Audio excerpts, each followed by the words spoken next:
Olá pessoal, esse é mais um episódio do podcast Papo Conteúdo. Hoje eu estou aqui com a nossa convidada, com a Cibele, ela é psicóloga e a gente vai estar falando hoje um tema muito importante. Mas antes da gente falar sobre o tema, eu quero agradecer a Cibele por ter aceitado o nosso convite. Bem-vinda, Cibele, ao nosso podcast, viu? Obrigada, Marcos. É um prazer.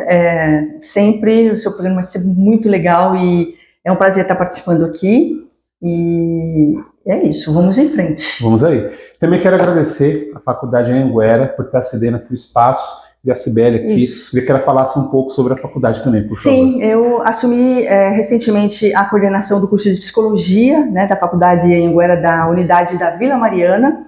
Então, eu tenho estado bastante aqui e agradecer o apoio aí da diretora executiva Cristiana Bertoso, né, que disponibilizou o local para a gente, com muita abertura, e é isso, vamos em frente. Obrigado, mais uma vez, também por ter cedido espaço. Cibele, então, por favor, se apresente, fale um pouco sobre você, para quem não conhece. Bom, eu sou psicóloga, né, por formação, e tenho uma carreira no mundo corporativo, fiquei por mais de 30 anos dentro da dinâmica, né, organizacional. Hoje eu atuo também como psicóloga clínica, onde eu faço atendimentos mais direcionados a adultos, né, e também tenho uma consultoria, que eu atuo diretamente com saúde mental, segurança psicológica, nas organizações, até por conta dessa questão da saúde mental também é bastante forte agora, recente, né? Uhum. Então, a empresa se chama Sansara e estamos atuando diretamente com as empresas. Então, o meu mote hoje se tornou saúde mental até por conta da necessidade, né? Então, a consultoria ficou bem focada nesse lugar de saúde mental, segurança psicológica, comportamento humano, emoções, né? Importante. Não, legal. Bom, pessoal, então, a gente vai estar falando aqui relacionado a isso, sobre a questão de como lidar com as emoções, porque é algo tão desafiante, né? Bastante. Afinal de contas, acontece tantas situações no nosso dia e muitas vezes a gente não sabe como reagir. Quer dizer, muitas vezes não é que a gente não sabe, a gente reage do jeito que a gente acha. Mas sabe que muita gente tem dificuldade, Marcos. Para lidar com isso, né? Sim, por isso que os índices de saúde mental estão tão altos, né, na sociedade. E a gente não está falando só de Brasil, a gente está falando de uma questão mundial mesmo, né? Mas você acha que isso é porque hoje é mais falado ou uma coisa que sempre existiu, só que a gente não tinha um conhecimento mais aberto, digamos assim? Eu acho que sempre existiu, a questão que agora somos a populacional, né, muito maior, os desafios maiores, porque com o volume de pessoas a gente também tem toda uma dinâmica da complexidade humana, né, da convivência, enfim, da construção mesmo que a sociedade vem trazendo, né, em relação a isso. Então, claro que agora a gente tem acesso, né, pelas redes sociais, enfim, o acesso é muito mais forte, né? Mas sempre existiu. Acho que enquanto seres humanos nós sempre fomos muito complexos, né? Falando um pouco sobre a questão das emoções, porque é tão difícil a gente controlar ou a gente conseguir reagir, eu não sei se a forma correta é a palavra. Perfeito. Por exemplo, aqui está no seu trabalho, um aluno falou meio atravessado para você, Tá. E aí você tem que manter uma calma, mas lá dentro você já quer pegar no pescoço. Como a gente consegue, de uma certa forma, conseguir se controlar, ainda que a gente saiba que eu tenho uma razão, mas a pessoa falou de uma forma que eu não gostei, por exemplo? Nós estamos falando, quando eu falo da complexidade, nós estamos falando justamente, cada pessoa tem uma dinâmica, tem uma personalidade. Eu acho que a complexidade está aí, né? Porque cada pessoa tem o seu jeito, teve a sua experiência de vida, teve um ambiente ao qual ela foi exposta, e tudo isso contribui para que essa personalidade seja de uma forma ou de outra, né? Então, acho que a grande dificuldade, às vezes, é o autoconhecimento, porque as pessoas se conhecem pouco.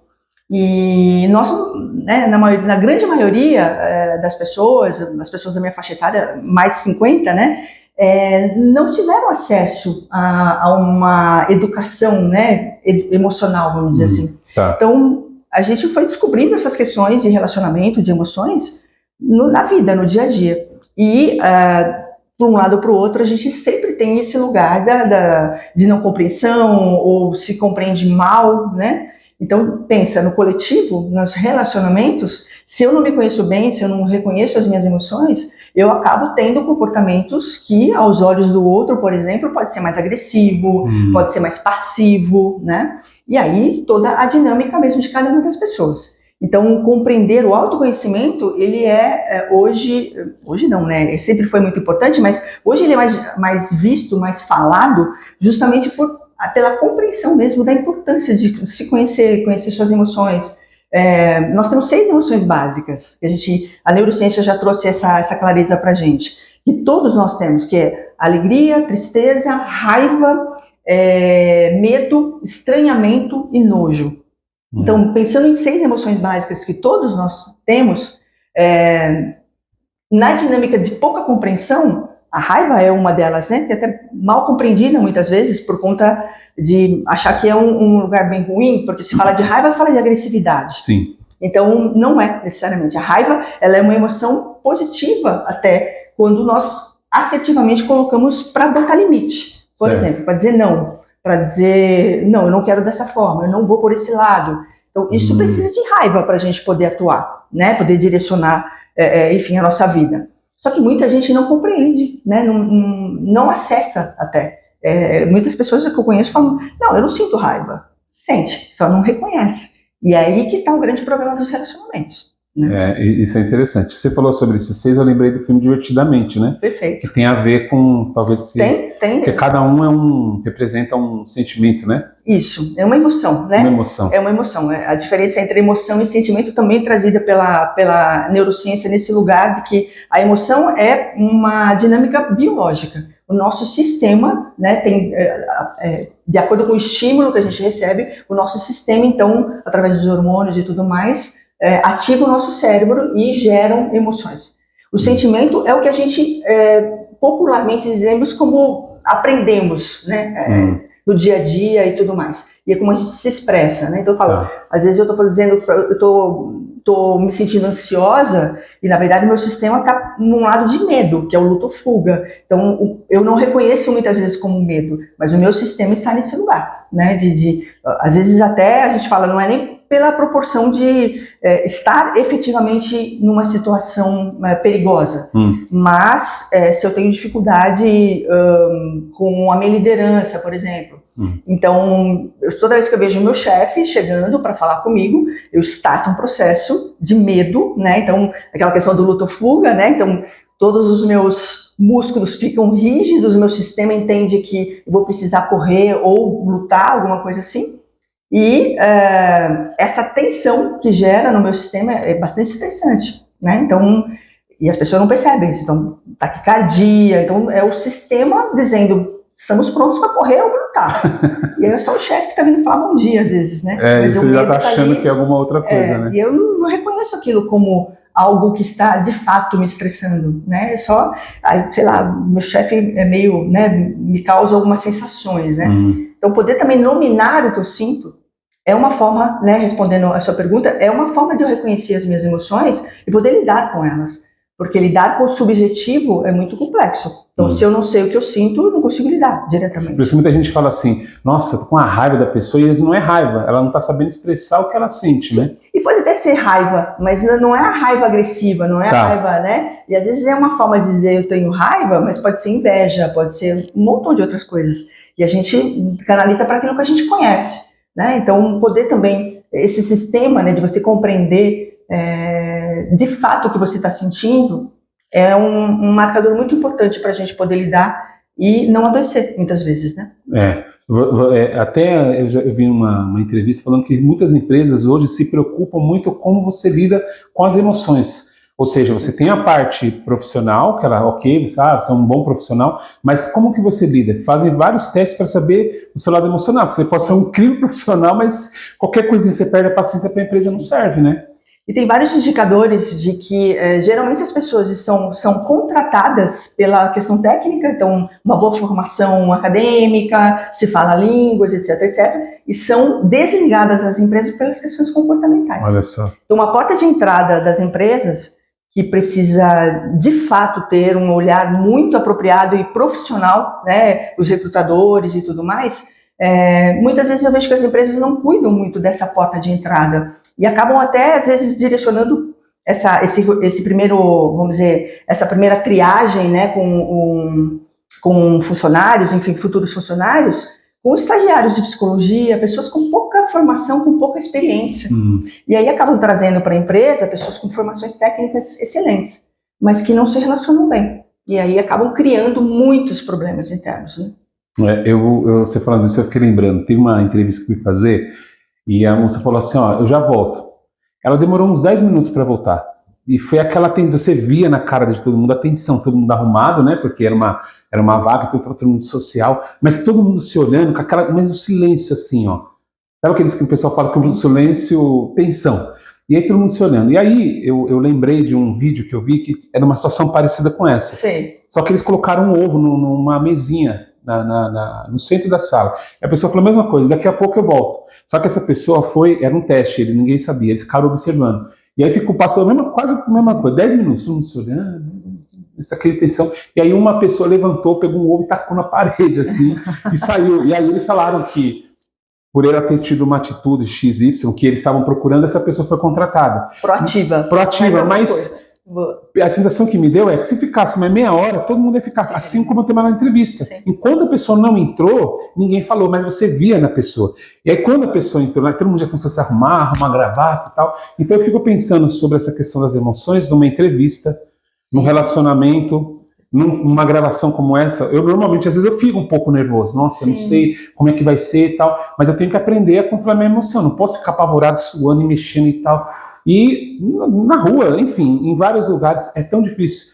Mas você acredita que essa dificuldade da gente lidar com as emoções tem a ver com a nossa infância ou a gente desenvolve ao longo da vida? Não, totalmente a estruturação ela acontece na infância, no nosso desenvolvimento mesmo. A gente tem um período da nossa vida que a gente não tem recurso nenhum em relação à cognição, à emoção, à motricidade. Então, nós somos seres muito dependentes, né, dos nossos cuidadores, enfim. Então, esse processo inicial de vida, a gente tem um espelhamento muito forte com os nossos cuidadores. Então, é muito comum eu poder, nesse período tão vulnerável, né, eu criar algumas condições emocionais e tudo mais, que nem tem muito sentido para mim enquanto adulta depois. Então, nesse processo de desenvolvimento em que eu estou uma esponjinha, né, pegando as referências que eu tenho ainda, sem poder analisar, sem recursos para avaliar se isso é bom ou se não é bom para mim, isso vai acontecer tardiamente na nossa vida, lá para a adolescência mesmo. Para você ter uma ideia, até 5, 6 anos, a gente não tem nem linguagem, a gente não consegue nem expressar com conteúdo, com contexto, aquilo que a gente quer expressar, né? Então, tem todo um processo bastante longo aí, de muitos anos, que acontecem muitas coisas com a gente, e que a gente não consegue nem avaliar ou mensurar o impacto, né, emocional em relação a essas questões. Então, o que é importante para a gente, né? Compreender que quando a gente começa a ter essa capacidade mesmo de análise lá para a adolescência, que eu gosto disso, eu não gosto daquilo, vou sair com os meus pais, não vou sair, né? Que a gente, o famoso aborrecente, que a gente fica chato, né? Assim, adolescente e tal. Mas é um momento muito forte ao qual eu preciso, de alguma forma, expressar minha vontade. Algumas pessoas conseguem fazer essa transição de uma forma bem importante, expressando, trazendo mesmo o que é importante para si, eu gosto, eu não gosto. Outras pessoas passam direto. E isso vai acontecer lá na idade adulta de se questionar muitas vezes. E as pessoas que eu vou largar tudo e vou vender coco na praia, aquelas coisas, né, que a gente acaba trazendo esse exemplo, mas envolvem muitas outras consequências, né? Por isso que a gente estimula e diz que a importância mesmo das pessoas passarem por um processo terapêutico, uma análise psicológica, justamente por de se conhecer melhor, entender melhor as suas dinâmicas. Profissionalmente, por exemplo, muita gente entra nesse lugar na carreira, vamos dizer assim, pelas oportunidades que a vida vai direcionando. Então, começa a trabalhar cedo, sei lá, num comércio, por exemplo, né? E aí começa a viver e a vida vai direcionando, aí se casa, aí não se forma, enfim. Tem toda uma dinâmica, muitas vezes, que as pessoas falam, você tem que trabalhar naquilo que você ama, naquilo que você gosta. Já vi. Mas a vida direciona. E se a gente, em algum momento, não se questiona, a gente vai, né, vai direcionando a vida daquele jeito. E muitas vezes, lá na frente, que começam, de fato, a gente... Porque eu costumo brincar que o boleto chega, né? A conta chega, sim. E a gente começa a questionar, nossa, por que eu estou fazendo isso? Eu nem gosto de fazer isso, nem é isso que eu queria fazer e tal. Então, o questionamento vai chegar em algum momento. E chegando, dependendo da nossa idade, a gente começa a dizer, é tarde demais, eu não vou fazer. Então, todas essas dinâmicas que a gente olha em relação à nossa infância e o quão importante, né, é esse período mesmo de formação cognitiva, emocional e tudo mais, eu costumo brincar que eu falo que os pais deveriam fazer uma faculdade, uma pós-graduação para serem pais. Porque a importância de se criar um cidadão, um ser humano, é de uma escala, né, imensurável. E muitas vezes, né, as crianças, a gente vê as referências que elas vão tendo em relação aos pais, principalmente agora nessa questão do celular, do tablet, essas coisas que os pais, para poder, de alguma forma, descansarem das crianças, né? Então, só que isso é devastador para a formação, né, emocional, né, cognitiva da criança.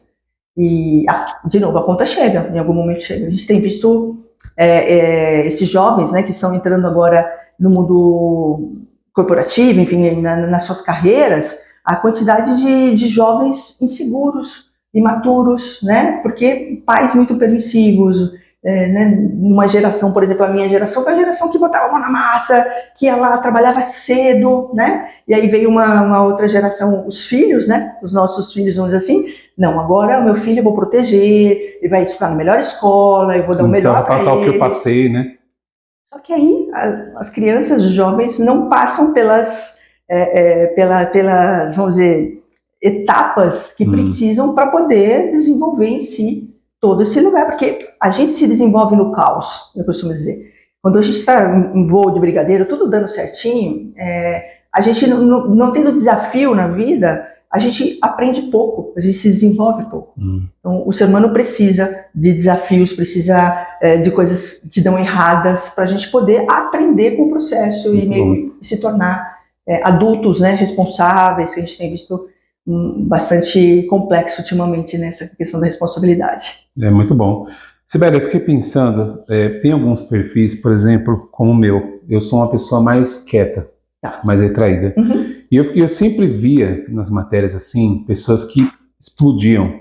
A pessoa guardava, e aí uma hora ela fala, cansei. E aí ela toca o terror, né? Sim. Essas pessoas, elas, digamos que ela tenha passado pela fase, aparentemente parece que é uma pessoa que sabe lidar com as emoções. Sim. Porque acontece tudo, ela tá ali super tranquila. Mas por dentro ela tá um caos, né? Ela tá se matando. E aí chega uma hora aquela história. O que você pode falar sobre esse perfil específico? Porque às vezes eu tenho essa sensação. Porque às vezes eu tô assim, quieto, eu vejo as coisas. Às vezes eu tenho a sensação, cara, eu acho que a qualquer hora eu vou explodir, sabe? Porque às vezes é tanta coisa que você guarda, porque você fala, bom, eu não falo, porque às vezes eu tenho a impressão que as pessoas não querem ouvir, porque eu também não quero ser chato, toda hora ficar reclamando, pensar, nossa, eu vejo o cara, ele reclama, mas ao mesmo tempo eu fico pensando, um psicólogo, eu tinha um pensamento assim, eu não sou louco, né? Por que eu vou psicólogo? E outra, por que eu vou falar com uma psicóloga que eu não conheço? A pessoa vai estar ali simplesmente porque ela está recebendo, ela está um pouco, entende? Esse monte de situações. Sim, e eu conheço algumas pessoas que são assim. E tem aquelas que eu vejo que é mais expansiva, fala com todo mundo, e que dá a sensação para mim que ela tá tudo bem, né? Já que ela já está falando, então ela consegue controlar a emoção dela de uma outra forma, mas que não vai explodir, porque afinal de contas ela é uma pessoa muito sociável, todo mundo gosta, né? Isso faz parte da sua característica de personalidade, né? Como é que você estruturou em você os desafios da sua vida, os ambientes e tudo mais, né? Então, quando você explica, diz, às vezes eu acho que não vale a pena, etc, foi porque em alguns momentos na sua vida, provavelmente você teve experiências e que você validou, é igual aquela vez, então eu não vou entrar nesse processo, consciente ou inconscientemente, tá, Marcos? Então, muita coisa é inconsciente, né? Então a gente tem um padrão de desenvolvimento mesmo, de preferências comportamentais. Então talvez você seja mais introspectivo, mais quieto mesmo, é uma preferência sua, né? E assim como essa pessoa que você cita, mais expansiva, mais extrovertida, né? O introvertido pode se tornar extrovertido, por exemplo? Improvável, porque o que você construiu em termos de personalidade, vamos fazer uma analogia com um prédio. É a mesma coisa a personalidade. O prédio, a fundação, a estrutura dele, você não tem como mudar o prédio de lugar. Mas pode transformar esse prédio do jeito que você quiser. Certo. Mudar a pintura, mudar internamente os cômodos. Você pode mudar toda a estrutura, a dinâmica dele, né, a aparência dele, mas não muda a estrutura. A personalidade é igual. Com consciência, você sabendo que talvez, em algum momento, você vai precisar ser mais expansivo, vai precisar se portar de uma forma mais aberta. Então você se prepara para isso e você consegue, porque você tem essa intencionalidade, né? Mas dizer que você vai ser, em algum momento, treinando muito um extrovertido, não. Então é um pouco dessa analogia que eu faço, né? Então essa coisa de prender, de segurar, também são recursos que a gente, assim como você prende, etc, tem gente que explode, né? Explode e pronto, né? Começa a conversar como se nada tivesse acontecido. Então, são recursos que a gente vai lidando com o decorrer da nossa vida que faz sentido pra gente, né? Dentro do nosso contexto de mundo. Como é que a gente aprendeu, etc, etc. Não existem, não dá para dizer que existe uma fórmula maravilhosa, um protocolo que a pessoa vai ser, né? Todo mundo sabe onde o sapato aperta, só a gente sabe, né? Então, só a gente tem essa clareza, essa consciência, porque a gente sente, né? E nessa questão de sentir é que faz com que a gente se torne mais humano, né, do ponto de vista de empatia e tudo mais. Então, pensando, né, numa característica que você trouxe em relação e segurando mais, no processo terapêutico, o que acontece é que a gente tem outros recursos, ouvindo de forma técnica, né, o que um profissional traz pra gente, como é que a gente pode lidar com essas situações. E não é do tipo assim, você precisa se soltar. É compreender por que é que esse recurso de você segurar, eu estou falando de você como exemplo, tá? Sim, claro. Reter mais as suas emoções e até o seu jeito, né, de se expandir, porque é que esse recurso é conveniente para você, ou é importante para você, ou quanto que isso está te atrapalhando. Então, é essa reflexão que geralmente nós, profissionais psicólogos, olhamos. Em nenhum momento vai te dizer faça assim ou faça assado, a não ser que sejam técnicas específicas para o processo, vamos dizer assim, mas é importante que você entenda e você descubra de onde veio e por que veio. Porque cada um tem a sua... Você poderia ter um irmão gêmeo, né, idêntico, viveram sempre às vezes experiências, etc. Ainda assim as personalidades vão ser diferentes. Porque é como as experiências que você viveu, como é que você lidou com elas. Então, vamos usar ainda o exemplo do seu irmão gêmeo. Para você pode ter sido uma experiência maravilhosa, integrativa, maravilhosa, feliz, e o seu irmão gêmeo idêntico pode ter entendido isso como um trauma, como aversivo. Isso cria, né, conexões cerebrais das experiências e faz com que, a partir dessas experiências, você vá, né, sobrepondo as outras experiências em cima dessa. Então, a gente não apaga a memória. Então, nem sempre os traumas, as memórias que a gente tem que são aversivas, foram ou são coisas ruins que aconteceram com a gente. Às vezes, enquanto bebês, crianças que a gente não tem ainda a referência, né, do que é amor, do que não é, enfim, nós somos muito egocentrados, o que pode acontecer, por exemplo, é uma mãe extremamente carinhosa, que abraça, beija essa criança, aperta, afeta o amor. Só que essa criança se sente invadida. O abraço né, sufoca. Então, assim, veja, uma experiência de amor que, às vezes, a mãe, enfim, quem quer que seja, tem uma vontade de expressar esse amor que, para a criança, enfim, para quem está recebendo, é aversivo. Então, é complexo. É complexo, muito complexo. Parece até meio estranho, né? Vai falar assim, nossa, não amo sua mãe te abraçando e você quer se afastar, mas para a pessoa pode, como você falou. Tem toda uma... Nunca é simples, nunca são pouca coisa.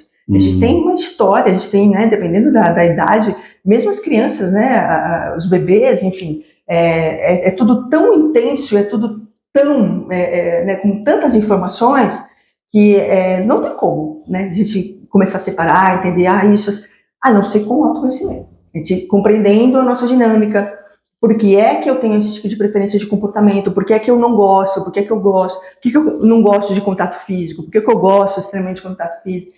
Tudo isso faz com que a gente tenha uma forma de lidar com as pessoas e com o mundo mais leve, né? Porque não precisa, né? A gente fala às vezes, porque eu tenho que ter determinado perfil, eu tenho que ser de determinada... Não, tem espaço para todo mundo.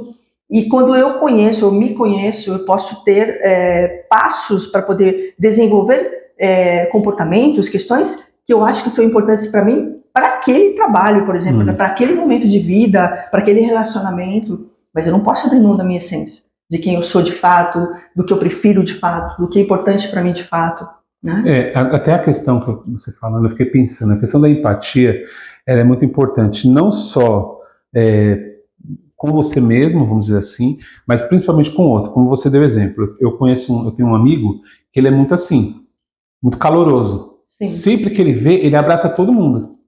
E aí quando ele vem me abraçar, eu até brinco, falando, não vem não. Aí ele, não quero nem saber e tal. Mas tem outros que eu percebo que ele não são. Quando ele me vê, ele já estica o braço, e aí, tudo bem? Perfeito. Você vê automático. Então você tem que entender. Então quando esse amigo quer mais assim, eu dou um abraço nele, e aí, tudo bem, a gente conversa. Quando o outro é mais calmo, eu procuro. Só que às vezes, eu já percebi comigo, e outras pessoas já comentaram, a questão que ela, eu não sei se rejeição é a palavra, mas ela sente assim, puxa, eu tenho que ser para todo mundo, mas quando é para mim as pessoas não podem ser. Não sei se ficou claro. E isso eu vejo que é uma coisa muito difícil, porque, por exemplo, eu trabalhava numa empresa que eu comentei um dia assim, falei, não gosto de jogar muito bola porque eu não sou muito bom, enfim. E aí a partir daquilo, eles nunca me chamavam. E aí eu falava, puxa, mas por que você... mas você falou que não gosta. Eu falei, mas eu posso ir lá assistir, posso estar lá interagindo com vocês. E eu me sentia muito mal com isso, porque eu falava, nossa, será que eu sou o pior cara? Porque todo mundo ia menos eu. E aí eu achava um preconceito. Eu falava, puxa, vocês têm alguma coisa contra mim?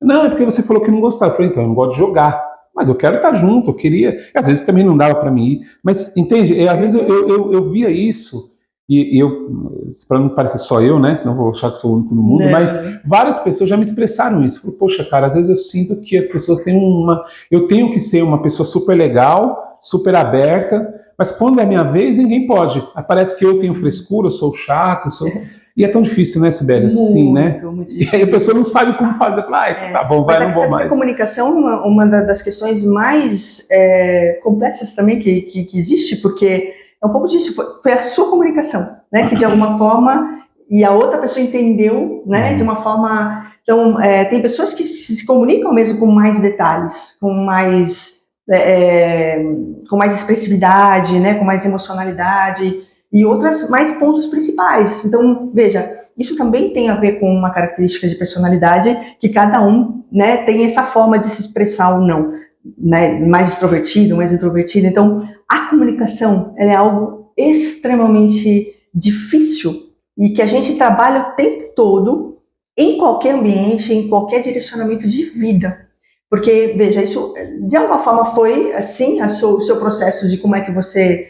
talvez mais prático de se comunicar, e que reverberou de uma forma que te mobilizou, né? Você disse, não era isso que eu quis dizer, ou enfim, você entendeu de uma forma que não era isso, né? Então, essa estruturação também, tom de voz, então, se a gente for pensar em termos também de comportamento, de personalidade, quem é mais sensível, mais emocional, tem esse lugar de preferência mesmo, a gente dá mais detalhes, mas também quer mais detalhes, e às vezes não pede. Né? E você falou da rejeição e tudo mais, isso é muito comum, geralmente, em pessoas que têm essa estruturação mais emocional, e aí eu estou usando como referência uma ferramenta que eu estudo há mais de 20 anos, que é o Enneagrama, não sei se você já ouviu falar, que é uma ferramenta hoje vastamente usada, inclusive pelos profissionais do Vale do Silício, para poder fazer uma análise comportamental. Eu, como psicólogo, já usei muitas ferramentas de assessments, de testes psicológicos, né? E quando eu conheci o Enneagrama, eu praticamente deixei de usar as outras ferramentas, porque o Enneagrama traz essa estruturação da gênese do comportamento. Por que é que eu faço do jeito que eu faço? Né? Então, quando eu falo para você do emocional, do racional, né, do mais cognitivo e do ativo, são a tríade de comportamento que o Enneagrama traz. Então, quando eu estou te dizendo, voltando à comunicação, quando a gente fala, por exemplo, do teórico, né, ele tem uma comunicação mais direta, mais pontos principais, vamos dizer assim. Os emocionais, mais detalhes. Então, dar e receber mais detalhes. E os ativos são uma comunicação mais direta, mais agressiva também. Então, veja, se a gente for pensar só em termos de comunicação, nos relacionamentos, né? O que provoca, por exemplo, um ativo que é mais agressivo, mais direto, falando com o emocional. Então parece que o tempo todo está sendo agredido. Então, essa análise também de autoconhecimento, que é muito importante, você reconhecer em que lugar você está. Porque às vezes, se eu estou falando, um exemplo sendo mais cognitiva, que eu falo pontos principais, só o que é mais importante, falando com uma pessoa emocional, não tem como essa pessoa me entender. Tem. Então, ela acha até que você foi meio agressiva, ignorante, qualquer outra coisa, exato, né? Então, sabendo, por exemplo, né, autoconhecimento de novo, sabendo que eu vou falar com o Marcos, que é mais emocional, então eu preciso dar mais detalhes para o Marcos. Porque senão eu não vou ter o resultado que eu gostaria de ter numa comunicação direta com o Marcos. Então, um pouco dessa, né, a gente olhar o nosso entorno e a gente compreender as dinâmicas, mais até do que as emoções, né, conhecer a dinâmica mesmo das pessoas, o jeito como elas reagem e tudo mais, parte sempre de nós termos, né, primeiro esse conhecimento, esse aprofundamento dentro da nossa dinâmica, quais são as minhas preferências e tudo mais.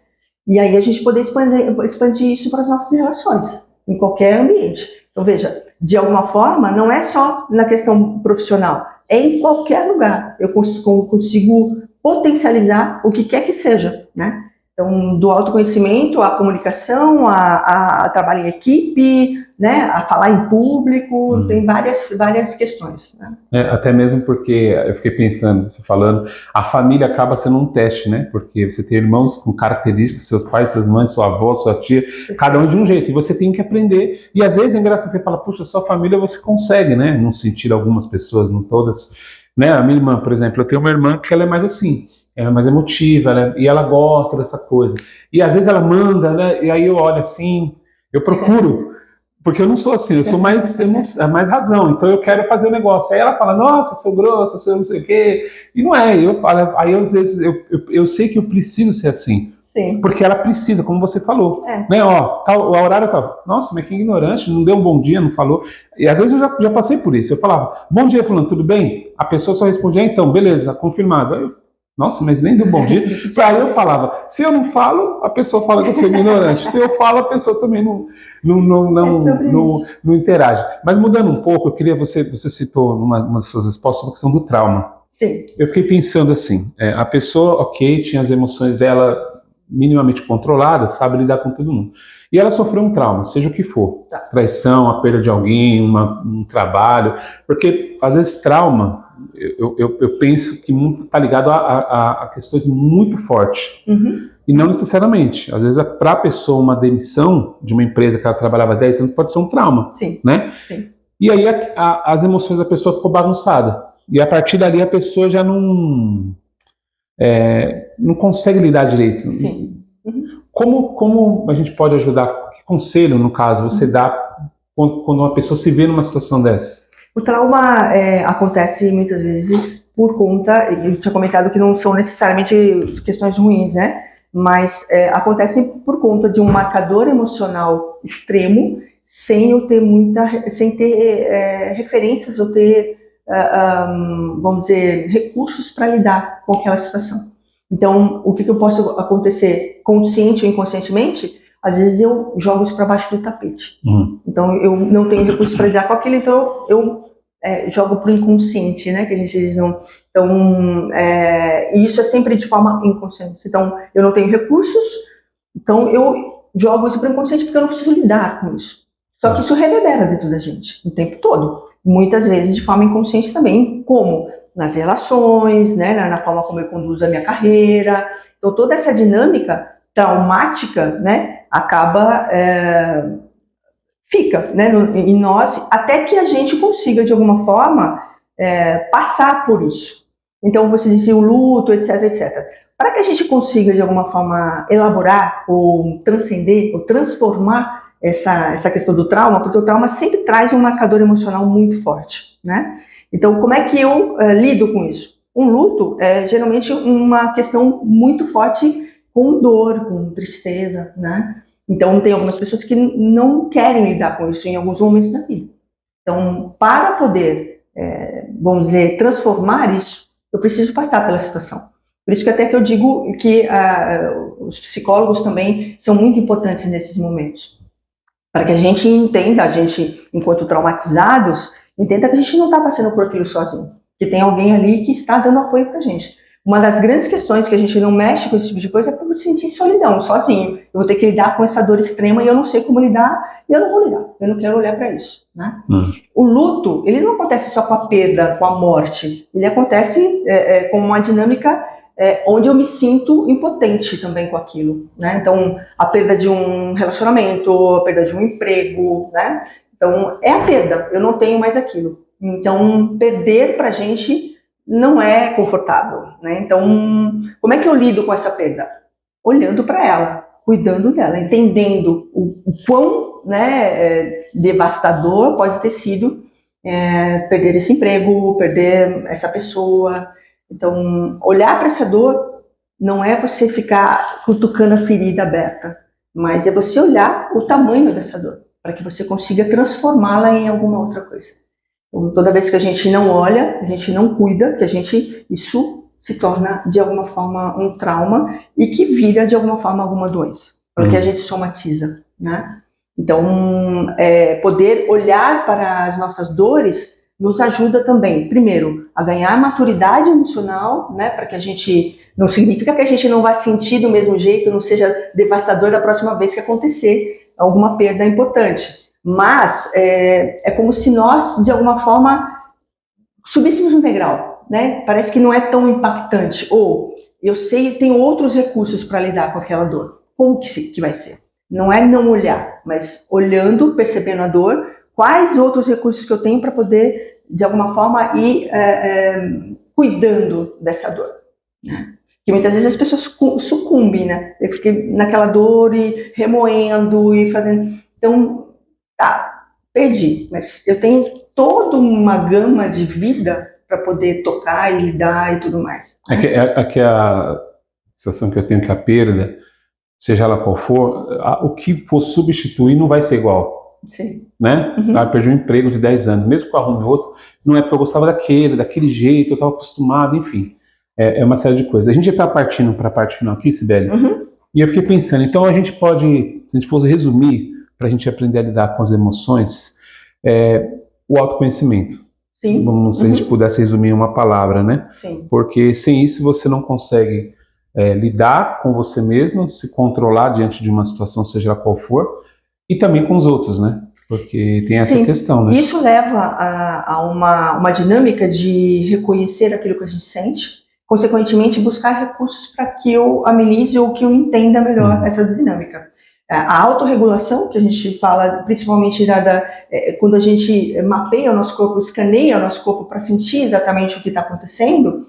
Então, vários recursos a gente pode utilizar para a gente se autorregular. O que seria isso? Por exemplo, num sentido de ansiedade, em que eu sinto que o meu coração está disparado, que está batendo mais forte, como é que eu consigo voltar esse coração, né? Tirar essa taquicardia? Respirando, com consciência de que eu estou no processo e que eu startei em algum momento esse batimento mais forte, e respirar com calma, com consciência, né? Então, parece bobo, né? Mas a gente fala respirar. Respirar, para a maioria das nossas dinâmicas, ele é o que ameniza o nosso sistema, né? Que o nosso cérebro entende, tá tudo bem, estou respirando com mais calma, com mais tranquilidade. Se eu conseguir ainda um processo de meditação, mindfulness, melhor ainda. Eu consigo acalmar o meu sistema, o meu cognitivo, de um jeito em que é como se eu tivesse de alguma forma um controle sobre isso, sabe? Como se eu me antecipasse e não deixasse startar o processo. Porque depois que starta o processo, principalmente emocional, que é o nosso sistema límbico, que, né, todo o nosso sistema fica, vamos dizer, alagado, né? Não é isso, mas de todos hormônios. Quando acontece, a gente precisa entrar no processo de esperar um pouco. Porque se a gente startou o nosso sistema límpico, nossa emocionalidade, e eu não tenho esse processo de respirar, dizer, não, calma, porque aí a gente acaba sendo um grosseiro, a gente responde de uma forma que não é legal, atitudes impensadas, né? Então tem muito desse lugar. E a gente poder respirar minimamente aqueles 3 segundos a gente para daquela respirada e solta, isso de alguma forma faz com que o nosso sistema volte, a gente consiga olhar aquilo, né, de alguma forma com mais coerência, com mais tranquilidade, olhar o cenário, tem esse impulso de agir dentro da nossa dinâmica que já está toda desorganizada, né? Eu lembro que agora você falou, eu lembrei acho que é Wagner Moura, concorreu ao Oscar agora. Uhum. Ele recebeu uma outra premiação, e aí eu estava vendo um cara fazendo uma análise sobre o discurso dele, e aí quando ele sobe, que ele recebe o prêmio, e aí daquela galera olhando para ele, um monte de gente, aí ele, né, ele fecha o olho assim, respira, e aí ele começa a falar, que ele estava falando, que é justamente que ele dá aquela, porque ele está no ápice, né, feliz, e fala, nossa, eu tenho que falar inglês agora. Não consegue nem pensar direito. Não consegue nem pensar, e aí ele respira, fecha o olho, e aí ele fala o que ele tem para dizer. Eu acho que assume, tem muito a ver. Né? Ele retoma as rédeas, né, que a gente diz. É como se a gente se reorganizasse. E ele faz isso tantas vezes, e ele já se conhece tanto, que uma respirada ele já retoma. Já faz. Que é treino. Se a gente continuar, a gente consegue treinar, né? Quanto mais a gente bota em prática, mais o nosso sistema entende e se antecipa, né? Então, até chegar no momento em que eu não deixo muitas vezes startar o processo, né? Já entrar naquele... Então, sabendo que aquela dinâmica vai me levar para aquele resultado, ou seja, startar todo um processo de desorganização e ansiedade, eu já me antecipo e já respiro. E o meu sistema já entende, eu já me aproprio. Então, treino é bem isso mesmo, como se fosse academia, né? Para a gente ficar malhadona, a gente tem que treinar. Com o nosso sistema também é assim. Para acostumar. Sim. É isso aí, pessoal. Estamos finalizando. Sibeli, obrigado. Prazer. Você acha que tem mais alguma coisa que a gente não falou, que você lembra que seja importante? Muitas coisas. Mas buscar, de fato, se reconhecer quais são as suas dinâmicas, buscar ajuda. Não é de nenhum momento que a gente possa dizer que isso é ruim, que é só para pessoas que estão desequilibradas, muito pelo contrário. Reconhecer que a gente precisa de ajuda é o primeiro passo para a gente não adoecer, né? E busquem ajuda, tem muitos profissionais bons, se não são psicólogos, são às vezes psiquiatras, né? Pessoas que podem... Porque a gente precisa, de alguma forma, botar, né, tirar isso de dentro da gente. E profissionais qualificados são sempre a melhor opção, né? A gente fala dos amigos, né? O pessoal brinca, fala o taxista é o melhor psicólogo, né? A questão é que ele não é um profissional qualificado para isso. Ele vai só te ouvir, né? Vai ouvir, que faz bem também. A gente poder, né, tirar isso de dentro da gente, mas profissionais qualificados são sempre a melhor opção para poder ajudar no que for preciso, né? Sibeli, fala os seus contatos, redes sociais, por favor, para quem está nos assistindo poder te seguir, até mesmo te procurar para um serviço, né? Ou a sua atendimento como psicóloga, por favor. Maravilha. Bom, as redes sociais, Instagram, né, que é Sibeli Sabino, eu tenho as outras redes sociais também nesse lugar. A empresa é Sansara Co, para questões mais corporativas, né, direcionamentos corporativos. E é isso, acho que Maravilha. Basicamente isso. Vai estar aparecendo aqui, vai estar na descrição também, então, por favor, procure a Sibeli, eu acredito que ela vai poder ajudar muito. Esse papo foi muito inspirador, muito reflexivo. Eu vou embora, confesso, pensando um monte de coisa aqui, mas eu queria agradecer mais uma vez, agradecer também a faculdade Anhanguera por ter cedido, a responsável é a Cristiana Bertoso, que é a diretora executiva aqui da Vila Mariana, né? E também deixar meu muito obrigada pela oportunidade de poder... Sim. Cristiana, obrigado por ter cedido espaço para a gente, viu? Pessoal, se vocês gostaram, tem alguma dúvida, deixa nos comentários. Fizeram uma parte 2, puxa, vocês podiam falar sobre... A gente coloca aqui nos comentários, a gente pode marcar uma outra oportunidade. E claro, não se esqueça, por favor, curta, siga e compartilha. É muito importante isso para o nosso podcast, tá bom? Pessoal, obrigado para quem nos acompanha até aqui. Obrigada. E até o próximo episódio. Até.